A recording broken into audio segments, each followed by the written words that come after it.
You're listening to the HNC Let's Talk podcast, hosted by Dexter Brooks. Thanks for tuning in to HNC Let's Talk podcast. We partner with subject matter experts to provide candid conversations on health and lifestyle.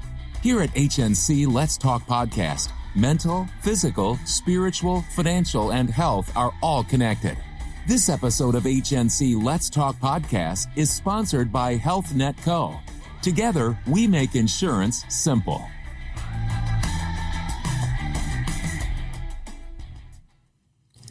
Hello, I'm Dexter Brooks, and I'm your host with HNC Let's Talk podcast. And I'm very excited today because today is Monday, and we have a brand new guest from where? East Coast, Florida. Yeah. My man's name is Tavarus Hogans. And Tavarus is the founder of True 7 CBD. He studied at Vanderbilt University, majored in communications, and was captain of the football team. His company, True 7 Life, works with individuals and organizations looking to make their employees more comfortable and confident presenters. Currently working on his debut book, Finding Your Voice, A Journey of Becoming a Better Presenter. Tavarus, are you with us today? I am with you, and I'm happy to be here, Dexter. Thanks for having me. And what an introduction. Hey, man, what can I tell you? You know, you're on the East Coast. That's my hometown, East Coast. I'm originally from Georgia. So it's like, hey, there's a Florida guy down there. Awesome. Well, we're holding it down for you over here on the East Coast. Awesome, man. So tell us a little bit about your business. I mean, this is pretty interesting. You have True 7 CBD, and then you have True 7 Life Works. So True 7 Life Works. So what's the difference between those two?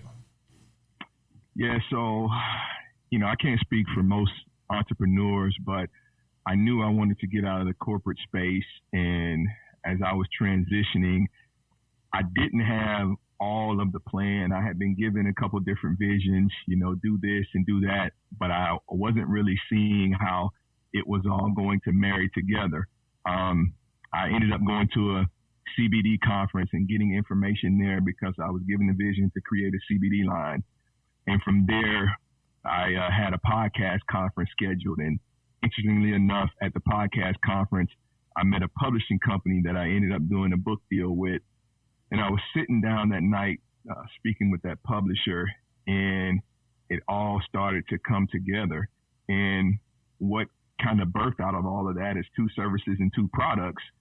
And it's actually backed up by 2 podcasts, interestingly enough. But the 2 services that we provide at True 7 Life is presentation skills coaching. We've got the book coming out late summer to back that up, Finding Your Voice. And we also do podcast coaching. And with that, I've been podcasting corporately for about a year and a half now. And True 7 Life will launch its first podcast April 7th. We've got a great guest set for that April 7th episode. And then I'm also doing another podcast called Beyond the Stars that's launching May 31st. So, wow, man, you got a full plate going on there. Yeah. So you know what they say about idle minds, and not that I just wanted to be busy, but coming out of the corporate space and this being my transition year, honestly, I wanted to push my boundaries and just see how far I could go and see how much I could handle. Absolutely. I'll never know how far I can go if I never push the boundaries. So this year, I'm really just pushing my boundaries. Well, I would definitely say congratulations. I know launching a podcast can be somewhat stressful, especially when you're doing that first one.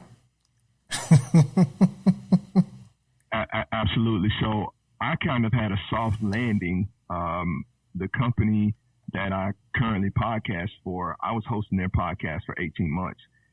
And I had the easy route. All I did was get on the mic and ask questions and interview. I didn't have to do any editing. I didn't have to come up with, the artwork and the show notes and all of that. So I thought I had this podcast thing figured out.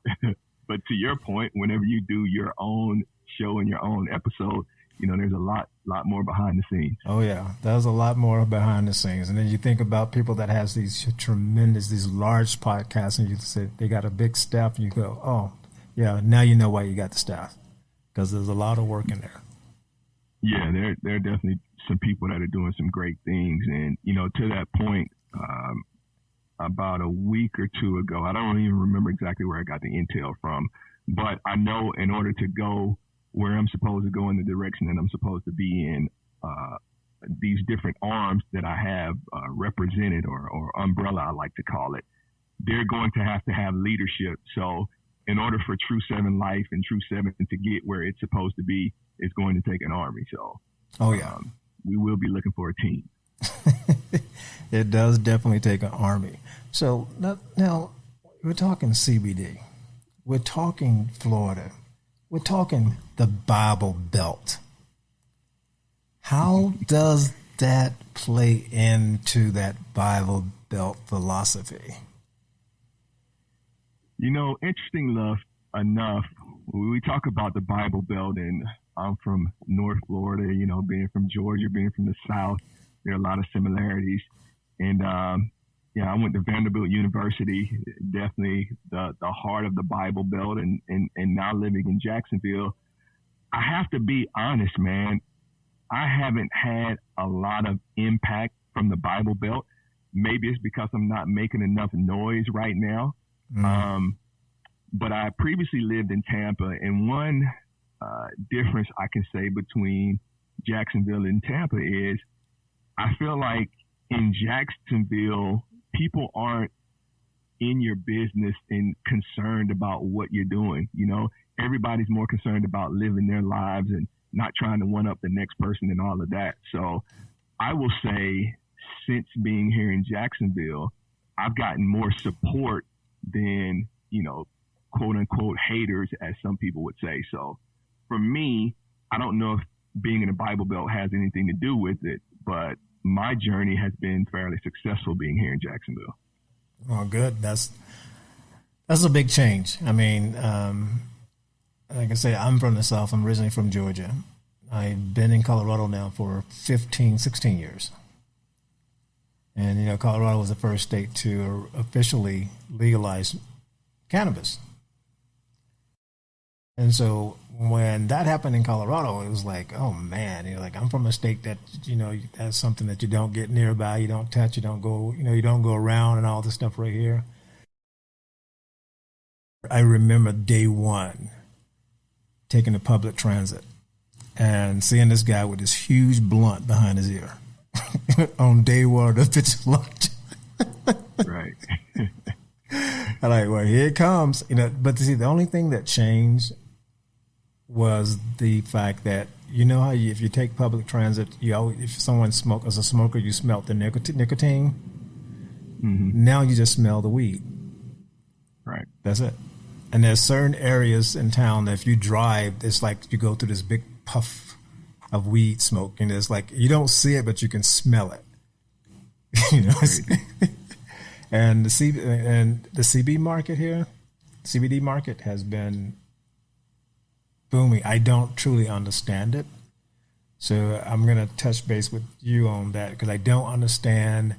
Like I've been told there's certain CBD oils or creams or gels or whatever that work for certain medical conditions, versus taking an aspirin. So how would a person know? Say, for instance, if I got spasms in my left shoulder, which oil would work best for me? How would a person know? Would they just sit down with you as a consultation, or how does that really work? Yeah, so I don't necessarily have a medical background, but having medical people in my surrounding, and I do have a background in education, and I feel like education is very important. And when I was meeting with different manufacturers, education was definitely one of those things that would break any ties between one manufacturer versus the other. And at True 7 CBD, we set out to be some of the most educated CBD companies in the business. And for us, it is similar to doing a consultation. Like, it's not just, oh, I have this pain, let me give you, this oil, let me give you this gummy. Like, we try to diagnose, understand underlying causes of it, because for me, sometimes it's not a CBD issue. So CBD is the I wouldn't say it's the last line of defense, because it is a natural product, but we want to make sure that they're a good customer for CBD, because we're not interested in selling product one time. We want to sell products multiple times. We want to change people's lives. So with the different products, you have oils, you have tinctures, you have topicals, you have, sublinguals. And I don't want to get too technical, but you talk about, when this stuff gets tested and they come up with the efficacy rates, efficacy talks about how these natural products will react in a controlled situation. But the thing is, same as Tylenol, same as aspirin, same as anything else, it's going to vary per individual. So even when we make a recommendation, we start with lower dosages to see how their body handles it. And when we talk about, efficacy and bioavailability, how much of this product is actually being absorbed? How quick is it getting in your system? How long do you need it to be in your system? Those are some of the types of questions, that we ask, because we can then, if they need something quick, we can recommend something like, a vape or a flower or a product that you can inhale. You're going to get it in there a lot quicker. It has, you're going to absorb a high amount of the product, but it's not going to have as long of an effect. So we may recommend something that has, a quick onset effect, but not a delayed effect. So we'll recommend another product like, an oral product that has more of a lingering effect. Okay. So for example, you'll take something that lasts 2 hours, but then an hour later, you want to take something that's going to kick in whenever that starts to wear off, and it'll have a longer lasting effect. Okay. So there's more that goes into it than just, take this CBD oil. We've got 41 SKUs. We've got topicals. We've got a cosmetic line. We've got bath bombs. We've got oils. We've got gummies, and we have, smokable products. And what does the cosmetic actually does? I mean, how is it? Because I've never known there was a CBD cosmetic line. What does I mean? Give me an example. Is like eye cream, something for zits, or eye serum for eczema and skin disease and different things like that. CBD helps with controlling some of those behaviors also. Wow! So I never knew that. This is like I'm gonna have to dig a little bit more deeper into that, because I'm curious to see how. I mean, you get a lot of people may replace Botox. Yeah, interestingly enough, so here's the thing. My wife, she's the owner of Hello Smooth, and she does Botox. So, we don't want to be a house divided. We're not necessarily trying to replace Botox. We want to support and supplement Botox. Let's just say it that way. Okay, so we won't go down the Botox line, so y'all marriage to stay safe, okay? So we'll just leave it alone. Yeah, I got to sleep at night. So tell me about the book that you got coming out. What is that all about? Yeah, so the book, it's been an interesting journey with this book. It's been a process, but for the last 3 years, I was in learning and development, and the most requested training was presentation skills.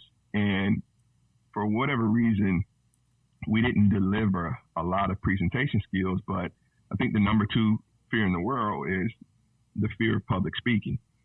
So I knew I wanted to write a book, and I wanted to test the waters, and it seemed like presentation skills was a general topic and something to easily get my first book out with. So I made the decision to write the book to support all of the presentation skills requests that we were getting. Part of my journey those last 3 years And I believe why I'm qualified to write a book like this. And even today, like, I struggled with the journey of presenting. I struggled, and even, still today struggle with anxiety and nervousness and those different types of things.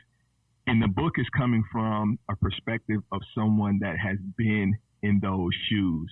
A lot of people that are teaching presentation skills, they hadn't dealt with nervousness, anxiety, and all of that. So for me, it's just coming from a different perspective. They can't have empathy when it comes to people that are dealing with that and struggling with that.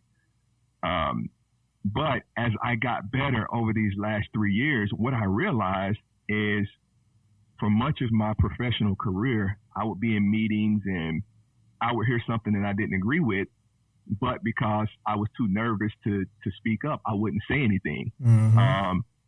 Somebody would say, hey, this is what we're doing, and we'd be in a team environment, and I wasn't confident or comfortable enough to speak up. So as I went on my journey of becoming a better presenter, I was able to find my voice. And as I found my voice, I was able to speak up for myself and not let everybody dictate terms to me.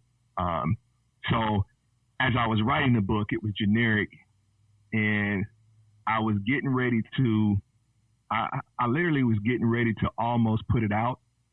And then I went back through it, and it didn't have me in it.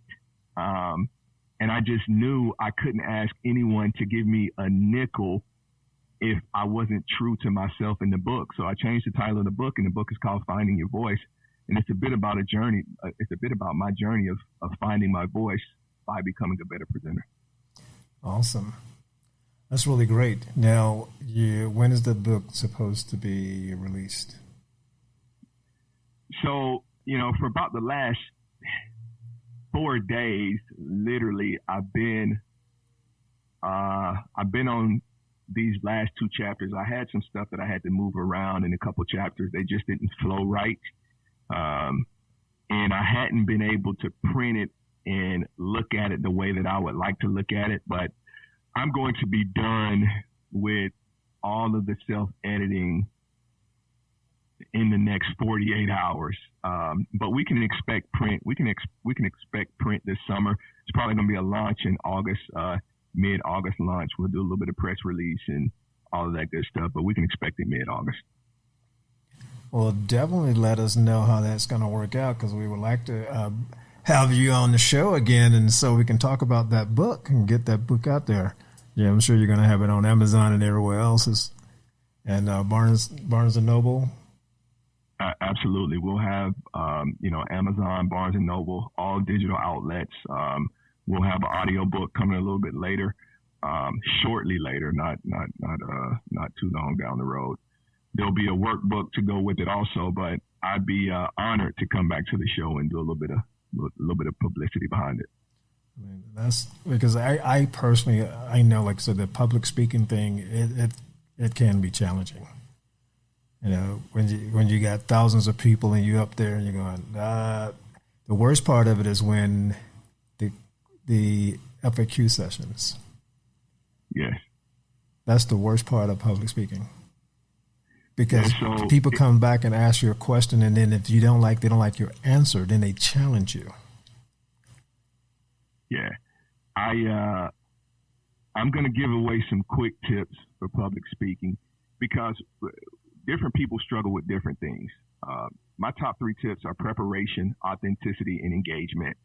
Preparation for me is number 1. A lot of the nervousness comes from not being prepared. Mm-hmm. Secondary to that, authenticity. When you're up there and you're not being yourself, it's not going to be comfortable. So you have to be authentic. And then engagement for me is ways that you can bring the audience in. It's ways to make the audience a bit more comfortable.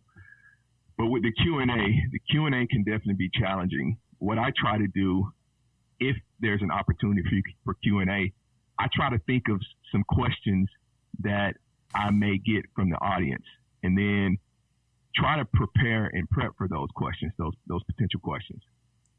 And here's one thing I do. I take it a bit further. And this is what people rarely do. They try to block it out of their mind. but I try to think of 5 questions that I don't want to get from the audience. We think, for whatever reason, we think if we don't think of those questions or we don't address them, that they won't be asked. They're most certainly going to be asked. So we have to pre-plan how we're going to respond to those questions. And then from an engagement standpoint, when I do a Q&A, if someone hits me with something that I may not be an expert on, I throw it back to the audience and I ask, is there an expert in the audience? And what that does is allow somebody else in the audience to engage. I hear what they say, and then I have the final say on it. So I can say, well, yeah, just like what Dexter said, X, Y, Z, even though Dexter was the expert. Those are some good points. Those are some great points. Definitely are some great points. So I hope people listen to that because, like I say, public speaking is a big thing. I jumped into podcasting, and for me, podcasting was a big thing. Because one thing about podcasting, when you actually can hear yourself, how you speak, the way you sound, and then you go back and go, oh man, do I really sound that bad? You know? Yeah. So, when I do podcast coaching, one of our exercises is just start recording your voice and get used to hearing it, because there aren't many people that like the sound of their voice, especially when they initially hear it. So one of the first lessons is just get used to hearing your voice. Yeah. After a while, I think by the time I got to the 10th episode, I was finally comfortable. And I used to do the intro as well. And then I realized it would be better to have the intro done separately because it sounds much better. And then you come in without you basically being the intro, then the host, then the introduction of the guest. That's a lot. So I like it like it is. But absolutely. And it's appealing for the listener, to hear that voice, and then you come in on the transition. That change, that transition and that change is much better. I like that idea. Look at Dexter, the podcast coach. Look at you. Hey, I'm not a coach, but I can tell you, it's been a journey, but I definitely enjoy it. I highly recommend most people do it, especially if you're an introvert. It'll actually bring you out of your shell. Yes, that's a good point. Yeah, because introvert doesn't like to be around a lot of people. So that you can do a podcast anywhere.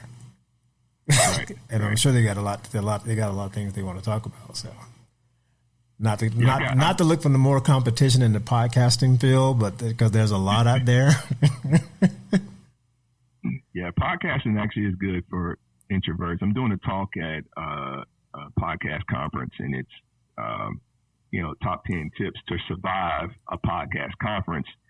And as a sidebar, I do have tips for introverts, because at conferences it's easier for extroverts, but for introverts it could be a little bit different. So yeah, that is a good point that you make about introverts. So let's talk a little bit about, since you're employed, I'm not going to pull away from what you got going on with the company, the True 7 Life and the True 7 CBD. I'm still a little bit confused though, so let me just touch on. I'm still a little bit confused about the two, because they're basically two separate companies. They're two different companies, correct? So True 7 Life is the umbrella company. True 7 CBD is up under that. So I mentioned a little bit in the intro. I'll clear it up. There are two products and there are two services. The two services is presentation skills coaching and podcast consulting. The two products is the book and the CBD line. Okay. It's better it makes more sense when you say that umbrella, which is the top of the chain, so we know that makes more sense. That's like us, like HNC. So HNC, like there's HealthNet Co., which is actually the top of the umbrella. Then there's HNC Let's Talk Podcast, which is basically a subsidy of that. Yeah. And the podcast, it really supports, both of them. We get into a little dialogue about it, but it's so new. I don't even know what direction the podcast is going to take on. Basically, I'm interviewing what I call self-employed business heroes and more so talking about their journey than we are talking about, True 7 and True 7 life. So we'll see where that goes. Yeah, one thing about podcasting is it sort of blossoms to be it blossoms to be its own. Because when I started Agency Let's Talk podcast, it focused on insurance, healthcare benefits, that type of thing. But then I realized there was more to it than just insurance. So now we've changed it and broadened it out to the point where it focuses on mental, physical, spiritual, financial, and health, because we feel all of those are interconnected. If one suffers, they all suffer. Yeah. And I do like that. I was listening as the intro came on, mental, physical, spiritual, financial, and health. And it has to be a similar mindset and a similar attitude when you address all of them, because they tie together. When you're in it mentally in a good place, your body can physically respond, and when you're spiritually in a good place, the same thing. And we talk about physical fitness, but nowadays we have to talk about mental fitness also. Absolutely. One of the bishops, a guy that I know, he talks about mental floss and not being afraid to talk to somebody about whatever could be going on mentally. Like we've got to debunk the stigmas around going and having conversations with people.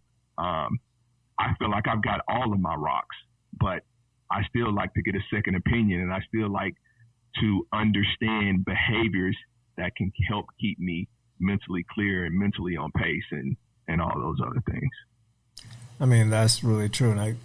And one thing I can tell you, the African American community has always had this stigma about mental health. And correct. And I tell people, if you think you need to go see someone, go see someone. There's no stigma. It's okay to sit down and talk about what may be causing you problems or things that you don't really understand. It's better to get it out than to hold it in. Yeah, and so honestly, not that I don't have anything that I can share with a therapist or whatever, but I go and see someone, and I don't want to pawn it off on this, but a part of why I took the initiative to go and see someone is there are people that I coach and mentor and look up to me, and I hope they say, you know what, if Tavarus Hogans, who quote unquote looks like he has it all together, if he's going to see somebody, maybe it's okay for me to go and see somebody. Absolutely. And I have no shame in saying that at all. And so that is so important that people know that, mental health, especially thinking about now, people with all this, what are we in? I don't know what day it is now. We're in the stay-at-home day 12, 13.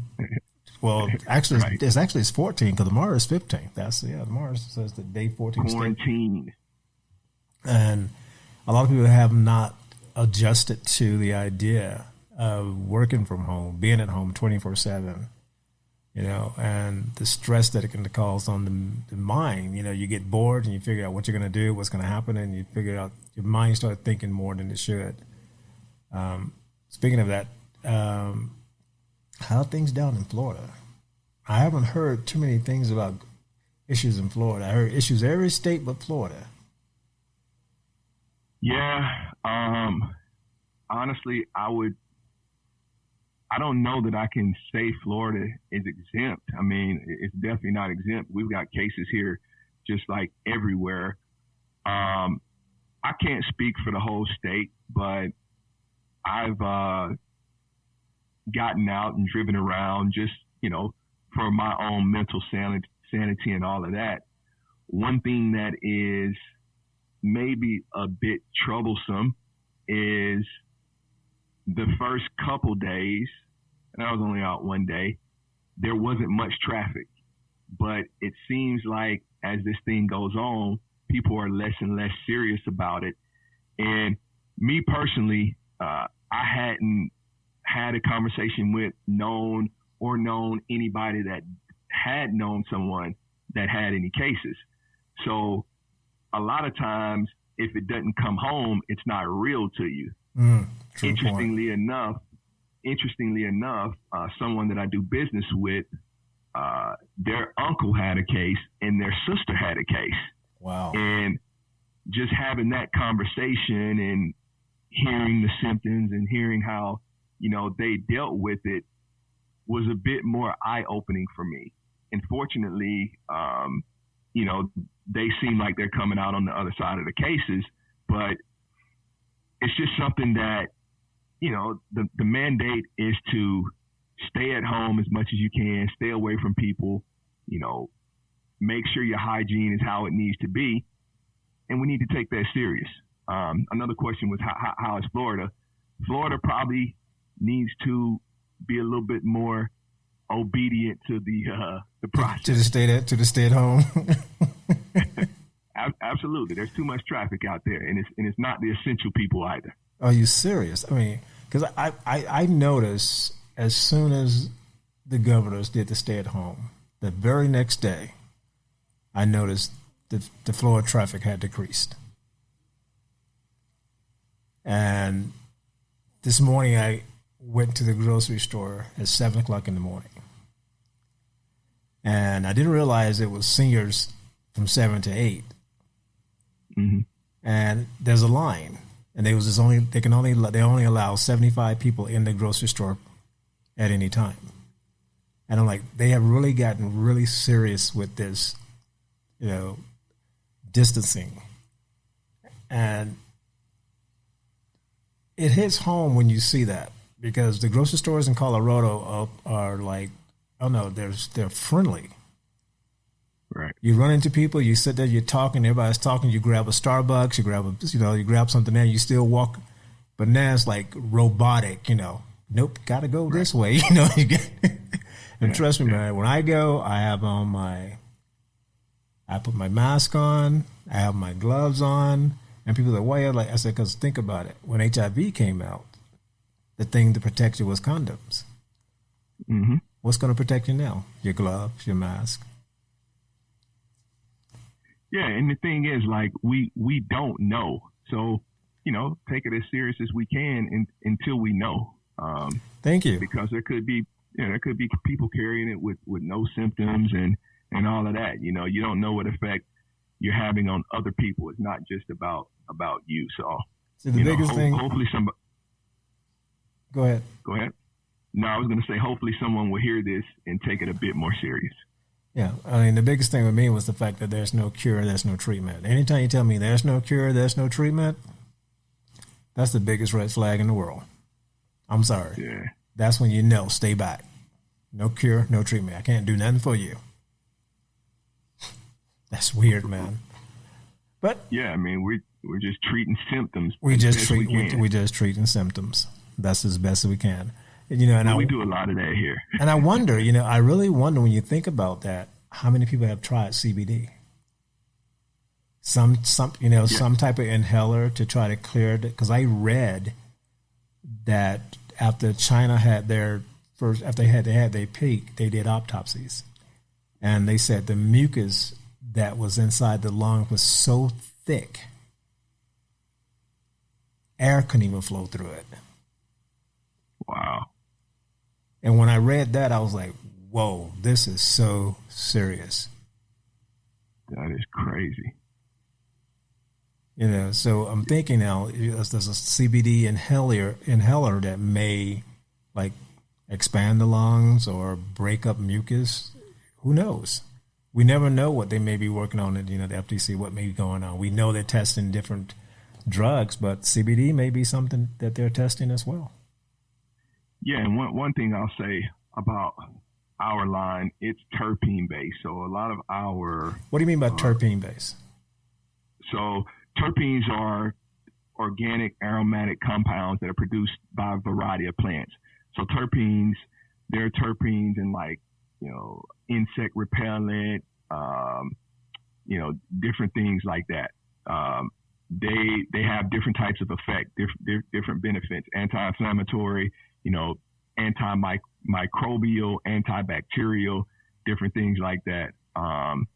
And different terpenes have different effects. Some are stress reducers. Some help you sleep better. Some, I don't want to claim that it reduces the growth of cells, but there's been anecdotal evidence that say some terpenes can reduce the growth of cells, and they occur naturally. Some have been known to help with heartburn and gastro reflex and digestive tract issues and different things like that. Wow. So what does your packaging look like? Our packaging is pretty interesting. We chose to go with what I like to call a unique packaging. Whenever we did our market research, most of the packaging was a basic off-the-shelf round bottle. And in order to stick out on the shelf, we knew we were going to have to do something a little bit unique and different. So we've got a square bottle or a rectangular bottle that we put our product in. And it's a lot darker than your typical product. We made it darker to protect it from the sunlight. It has a little bit of a UV coating to protect the product that's in here from the sun's rays and harsh rays. So that actually, I understand sometimes with that, when you use a darker coating to protect from the sun, it's sort of like also extend the life of the product. Absolutely. And the thing is, some of these products aren't cheap. So, if someone makes a mistake and leaves it in their car or leaves it somewhere where it's going to get a lot of light, we want to do what we can, to help to prolong the effectiveness and the usage of the product. So what is the how do they put it? I was about to say life expectancy, but it's actually shelving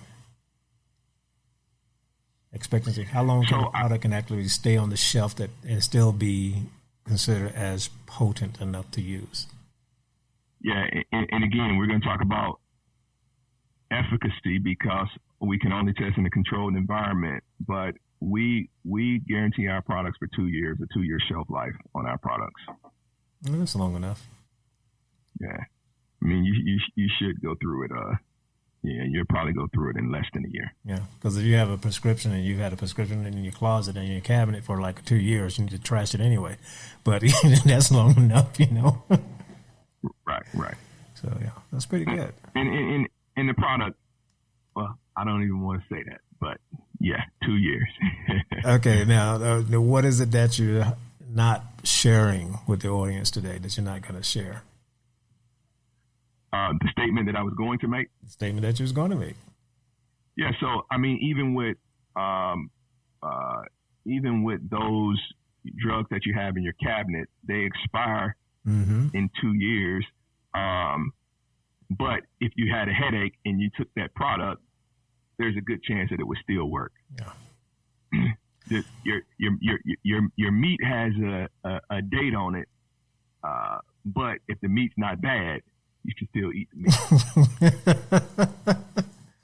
That is a true point. That is a true point. That's all I'm saying. That is definitely a true point. Because I know I've had things, prescriptions that may be in the cabinet, and I look and I go, oh man, let me try this, and it still works. It's been there for 2 years, but it still works. Yeah, and a lot of times that's the purchase by date. But sometimes it is the expiration date also. Just means it may not have the same desired effect. So is your company officially up and running now, or is everything tied into the launching of the book, the product being ready to roll out the shelves? Yeah, I mean, we're on shelves. We're manufactured. We're ready to go. You can find us at www.true7cbd.com. I actually, I'm going to give a code to the HNC listeners for 20% All right. off. You guys about to listen to this. What's the percentage off? 20% off for all HNC listeners. 20% off? Yeah. And they can order online. They can order online, www.true7cbd.com. But you're going to need to use the code HNC7.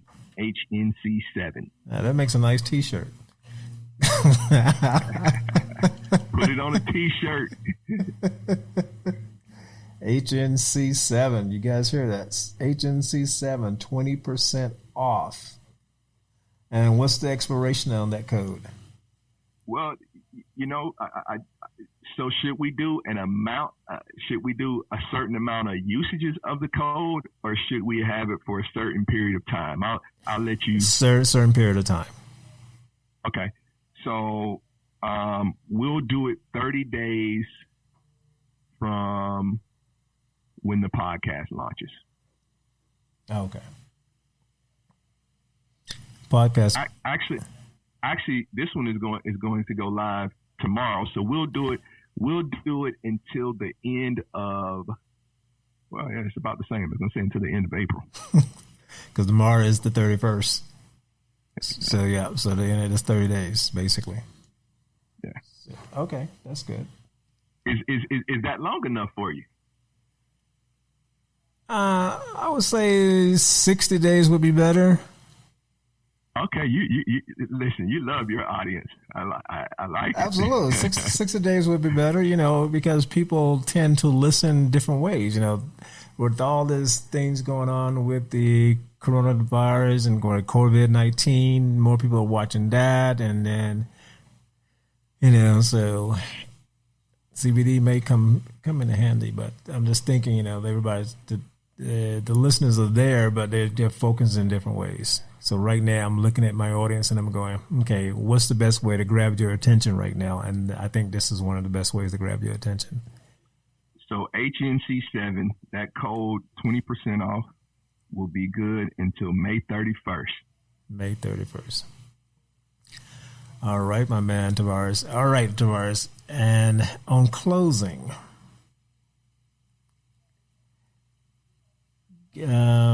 what would you like to say to the audience?